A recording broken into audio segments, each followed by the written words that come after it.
Hello mtazamaji wa Mafie TV, hongera kwa kutufuatilia, lakini usisahau kusubscribe, kulike, kucomment, kushare kwa ajili ya habari mbalimbali ambazo sisi tutakuwa tunakuwekea hapa. Uwe wa kwanza kuzipata habari zote ambazo sisi tunakuwekea hapa.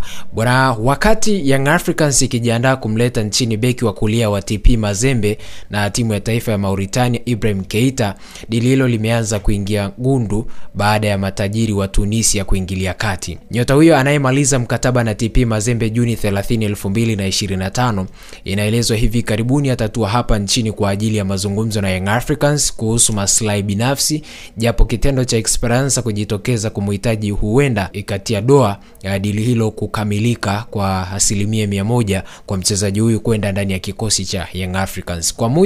Kwa mujibu wa vyanzo vyetu vya kuaminika kutoka pale nchini Tunisia ni kwamba mabingwa wa ligi kuu ya Tunisia Esperance wapo tayari kumsajili beki huyo kwa kiasi chochote cha fedha kwa ajili ya msimu ujao kwenye michuano ya ligi kuu pale nchini Tunisia, Ligue 1 Professional League 1 na ligi ya mabingwa barani Afrika.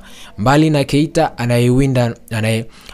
Keita anayewindwa na kikosi hicho kwa ajili ya msimu ujao ni mastaa wengine na mshambuliaji raia wa Algeria Bagla toka Al Shamal ya Qatar na beki wa kati Dylan anayecheza USM Salernitana 1919 ya Italia. Keita ni miongoni mwa mabeki wanaowindwa sana na Young Africans baada ya beki wa kulia wa kikosi hicho Yao Atola Kwasi kutokuwa fiti kwa kipindi hiki kutokana na kufanyiwa upasuaji wa goti la kushoto, ikiwa ni baada ya kupona jeraha la kifundo cha mguu. Yao alijiunga na Young Africans msimu wa 2023-24 akitokea ASEC Mimosas ya Ivory Coast ama Cote d'Ivoire. Ameonyesha kiwango bora hadi sasa kikosi hicho, japo majeraha ya mara kwa mara yakiwemo ya nyama za paja yanafanya mabosi kuangalia tena mbadala wake katika soko hili la dirisha kubwa la usajili. Tangu alipoumia beki tegemezi wa kulia Israel Mwenda aliyejiunga na Young Africans dirisha dogo la usajili la Januari 2025 akitokea Singida Black Stars, viongozi wanahitaji kumpata Ibrahim anayepatikana bure mwishoni mwa msimu huu ili kuongeza ushindani. Hata hivyo, inafahamika kuwa Yao tabaki na Young Africans unaisha mwishoni mwa msimu huu,